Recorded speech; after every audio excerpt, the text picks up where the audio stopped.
हो रहा है। 2013 में चाणक्य आईएएस एकेडमी की पहली शाखा की शुरुआत पटना में हुई, जो अभी भी ईस्ट बोरिंग कैनाल रोड पर है, और दूसरी शाखा राजा बाजार में खुली और तीसरी ये है। चौथी आप जानते ही हैं, बिहार में हमारा गया में अभी एस्टैब्लिश हुआ है कल ही। मुख्य रूप से जब सक्सेस गुरु ए.के. मिश्रा सर ने चाणक्य आईएएस एकेडमी की स्थापना की थी, उसी समय एक सपना देखा। इन्होंने सोचा था कि यूनियन पब्लिक सर्विस कमीशन की तैयारी करने के लिए, ये स्टेट पब्लिक सर्विस कमीशन की तैयारी करने के लिए ही मात्र केवल विद्यार्थियों को दिल्ली जैसे महानगरों में आना पड़ता है। यदि वो साथ में ग्रेजुएशन कर रहे हैं तो इट्स ओके, कोई दिक्कत नहीं है उसमें, लेकिन सिर्फ तैयारी के मकसद से दिल्ली जाना और दिल्ली की भीड़ में और तमाम तरह की परेशानियों को जूझते हुए तैयारी करना, तो एक अपने एनर्जी का एक बड़ा पार्ट उनको दैनिक जीवन को संभालने और उसको व्यवस्थित करने में खर्च करना पड़ता। उसको ध्यान में रखते हुए सक्सेस गुरु ए.के. मिश्रा सर ने एक सपना देखा उस समय कि क्यों ना स्टेट कैपिटल, एटलीस्ट सभी राज्यों के कैपिटल और बाद में बड़े शहरों में, उस राज्य के बड़े शहरों में चाणक्य आईएएस एकेडमी की शाखा स्थापित की जाए। साथ ही ये शाखा उन्हीं सुविधाओं के साथ लैस हो जो चाणक्य आईएएस एकेडमी के दिल्ली की शाखा में सारी सुविधाएं अवेलेबल हैं। और उन्हीं मानकों को ध्यान में रखते हुए आज सक्सेस गुरु ए.के. मिश्रा सर के मार्गदर्शन में चाणक्य आईएएस एकेडमी इस देश की सबसे बड़ी संस्था बन चुकी है, जिसके 16 राज्य में 27 ब्रांच एस्टैब्लिश हो चुके हैं। हमारे प्रत्येक ब्रांच पर इंफ्रास्ट्रक्चर भी एक समान आपको मिलेगा। वहां पर इंक्वायरी एरिया बहुत ही अच्छा मिलेगा, फिर क्लासरूम आपको वेल इक्विप्ड मिलेंगे, फिर एक लाइब्रेरी जरूर होगा। तो ये पूरी तरह तमाम सेंटरों पर एक समान इंफ्रास्ट्रक्चर। जितने भी हमारे टीचर होते हैं वो दिल्ली में सेलेक्ट होते हैं, उनका मिनिमम क्वालिफिकेशन होता है, उसके बाद उनका सिलेक्शन प्रोसेस होता है, फिर उनको ट्रेनिंग दी जाती है और वही शिक्षक घूम घूम कर पूरे देश में पढ़ाते हैं। हमारे स्टडी मटेरियल का निर्माण दिल्ली जैसे महानगरों में एक विशेषज्ञ समिति करती है, और उस विशेषज्ञ समिति के मार्गदर्शन में हमारे जो रीजनल सेंटर है वहां पर एक एकेडमिक टीम होती है, वो काम कर रही होती है। और कह सकते हैं कि तमाम ऐसी सुविधाएं, मैगजीन्स और सारी चीजें सारी सेंट्रलाइज है। हम अपने क्वालिटी को कंट्रोल करते हैं, पूरी तरह कंट्रोल करते हैं सक्सेस गुरु ए.के. मिश्रा सर के मार्गदर्शन में, और इसी का परिणाम है कि चाणक्य आईएएस एकेडमी का बहुत ही बेहतर से बेहतरीन रिजल्ट पिछले 30 वर्षों में देखने को मिला। लगभग चाणक्य आईएएस एकेडमी के डिफरेंट सेंटर से आज तक 5000 से अधिक विद्यार्थियों का चयन यूनियन पब्लिक सर्विस कमीशन में और 16000 विद्यार्थियों से अधिक का सिलेक्शन स्टेट पीसीएस के विभिन्न परीक्षाओं में हो चुका है। बिहार की बात करें तो आईएएस के अलावा बीपीएससी की शुरुआत हमने यहां 2017 से प्रारंभ की, और 2017 के बाद अभी तक 1000 से अधिक विद्यार्थियों का चयन चाणक्य आईएएस एकेडमी के पटना सेंटर से बीपीएससी में हो चुका। प्रत्येक परीक्षा में टॉप 10 में भी हमारे विद्यार्थी आ रहे हैं। और मैं फिर से एक बार पॉइंट आउट करना चाहूंगा कि हमारे क्लासरूम से बहुत बड़ी संख्या में लोगों का सिलेक्शन है। यदि पिछले बीपीएससी की बात की जाए तो 138 सिलेक्शन हमारे यहां से, हमारे संस्थान से जुड़े विद्यार्थियों का हुआ है, जिसमें क्लासरूम से बहुत बड़ी संख्या में विद्यार्थियों का सिलेक्शन हुआ है। ये एक हमारी उपलब्धि है। लगातार तीसरा सेंटर यहां एस्टैब्लिश किया जा रहा है, तो विद्यार्थियों के स्नेह और उनके विश्वास के कारण ही यह सफल हो सका।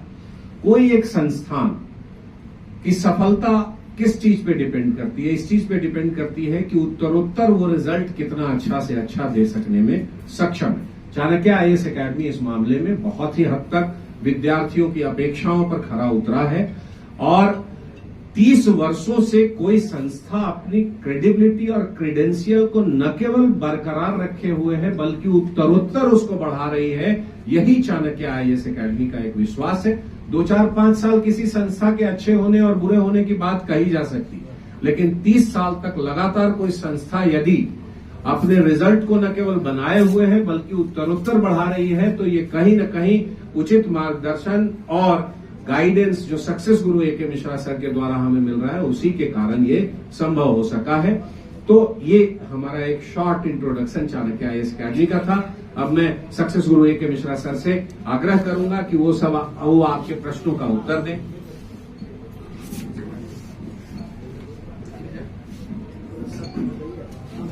मैं A K. Mishra, founder chairman Chanakya academy का, आप सबको प्रणाम।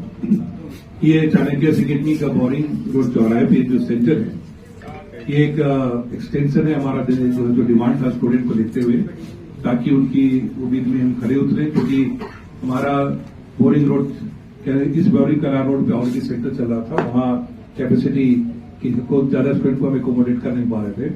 हमने कहा आसपास में किया जाए। इससे पहले हमने राजा बाजार में सेकेंड यूनिट चाणक्य के दिया, ये थर्ड है यहाँ के लिए। कोशिश यही है कि जिस प्रकार से 93 में जब चाणक्य हमने मुखर्जीगंज में स्टार्ट किया था, तो आज आपको पता ही होगा कि पूरा बड़ा मार्केट बन गया है। तो इसके साथ साथ एक बहुत बड़ी इकोनॉमिक्स भी जुड़ जाती है, आसपास के बाजार मार्केट में दूसरों को भी फायदा होता है।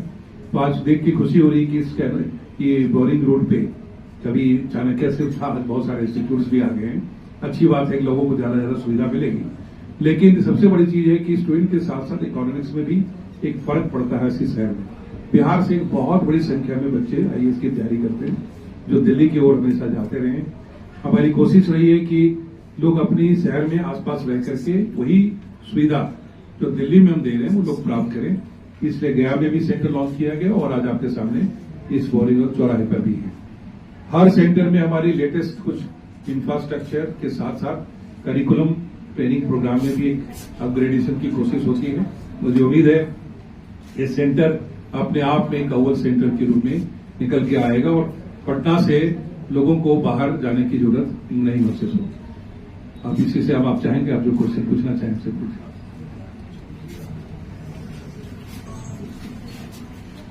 सर, एस्पायरेंट्स को प्रिपरेशन के दौरान किन अहम मुद्दों पर सबसे ज्यादा फोकस करनी चाहिए? सबसे पहले आपने जो वर्ड फोकस वर्ड यूज किया, सबसे ज्यादा इंपॉर्टेंट फोकस ही है कि डिस्ट्रैक्ट ना हो, फोकस रहें और अपने आप पर एक भरोसा। फिर हर एग्जामिनेशन की क्राइटेरिया होती है।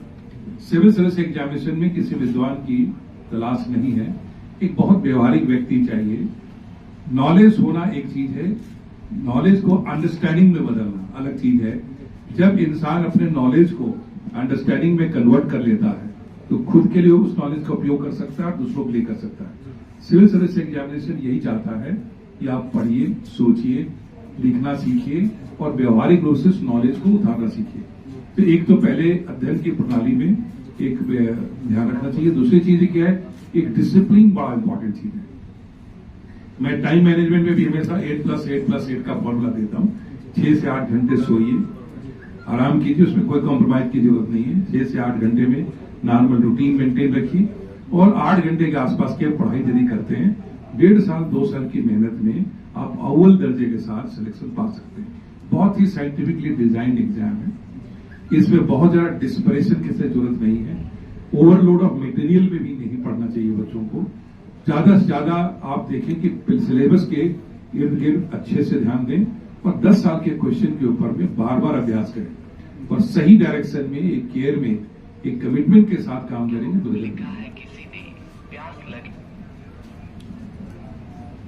प्रिपरेशन के दौरान सर किन सारी चुनौतियों का सामना प्रायः स्टूडेंट्स को करना पड़ता है? सबसे बड़ी चुनौती जो होती है एक डर कि होगा कि या नहीं होगा, इनसिक्योरिटी। क्योंकि डर के आगे ही जीत है। लहरों से डरकर नौका पार नहीं होती और कोशिश करने वालों की कभी हार नहीं होती। आमतौर पर इंसान फेलियर से डरता है।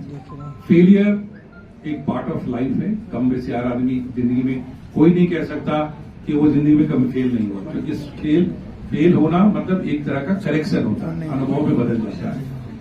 यूपीएससी भी जानती है कि कई बार एक अटेम्प्ट में बेस्ट कैंडिडेट नहीं लिया जा सकता, तो यूपीएससी ने भी 6 अटेम्प्ट जनरल कैंडिडेट को दे रखा। बाकी रिजर्वेशन में और भी बेनिफिट दिए गए। तो स्टूडेंट को सबसे पहले ये डर है, इसको हटाना चाहिए। और क्यों जाना चाहते हैं इसका आंसर बड़ा क्लियर होना चाहिए, क्योंकि यही दूर तक के सफर में ले जाएगा। अगर छोटे मोटे अड़चन आएंगे या कंफर्ट जोन में जाने की आदत रहेगी तो सिलेक्शन नहीं होगा। एक सफर है और उस सफर को बहुत ही कमिटमेंट के साथ निभाना चाहिए। और जो रिक्वायरमेंट है यूपीएससी की वो है कि आपकी पर्सनालिटी, एक leadership quality, emotional intelligence, problem solving attitude, अच्छी कम्युनिकेशन, इंपैथी, लोगों के साथ जुड़ने की ताकत, ये सारी कुछ क्वालिटीज हैं जो एग्जामिनेशन अपने रिटन हो या इंटरव्यू के माध्यम से ये देखना चाहिए। तो जो जेन्युइनली इसमें इंटरेस्टेड होगा, जिसको कहते हैं पब्लिक सर्विस में, उसको सबसे ज्यादा फायदा होगा और सिलेक्शन के चांसेस ज्यादा होंगे। सर सिविल सर्विसेज में बहुत सारे इंस्टीट्यूट्स हैं और आज चाणक्य